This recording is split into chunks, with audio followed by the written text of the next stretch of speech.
It wasn't long before they continued their walk. They couldn't just sit around wondering. It was already clear that waiting wasn't going to accomplish anything. Each group had begun their own side conversations again, all of them in whispers, as if coming up with their own secret plans to escape this dark fantasy world. Hank stopped, looking off into the woods to his left. In that direction, if it were real, was the town, or whatever those flames had been. He imagined a small village with houses made of logs where people lived in seclusion, not having made contact with the outside world in generations, where they worshipped ancient gods and made sacrifices to appease them. As outsiders, they, of course, would be the sacrifices. That's how the movies went, at least. A chill slithered down Hank's spine, not because he was afraid, even though he was, at least a little, but because it seemed to be getting colder, rather than warmer, as the dark day dragged itself forward in time. "Do you think it's out there?" Scott asked. Hank hesitated, unsure of how to answer. "Yes," Charlie answered, taking the words right out of Hank's as he was about to say them. "I mean, we all saw it." Scott nodded, his eyes not meeting the others. Hank could tell the guy was more shaken by all this than he was willing to let on. But Charlie, on the other hand, he had a smirk on his face, as if all of this was somehow amusing.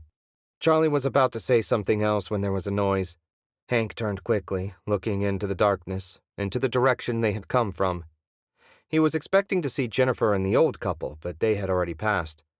In fact, the rest of the group was almost out of sight already in the seconds Hank was stopped. The sound came again, this time closer, but still in the dark, as if right in front of them, but hidden behind a veil. The sound, as it repeated back in Hank's mind, sounded like a branch snapping under the weight of a step. "Did you hear that?" Charlie asked.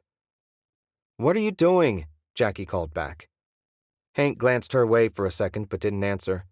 He was listening carefully for whatever the sound was, wondering if it would return, hoping it would not. He swallowed hard, waiting fruitlessly. "Hank, let's go!" Jackie and the others were walking back toward him now, their lights cutting their way through his darkness. "What are you doing?" When Jackie stopped alongside Hank, she looked in the direction he was, but didn't see anything, noticing the disgruntled look on Hank's face. "What is it?" she asked, her words nearly a whisper. "I thought I heard something." She looked from Hank back into the empty void. "Like what? Like a bear?" Hank just shook his head.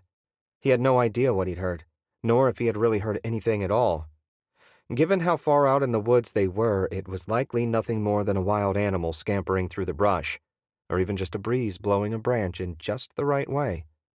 That was what it had to be. It was nothing, probably, just hearing things. He felt like he was telling a lie, even though he had no reason. "Don't lose yourself," Jackie said.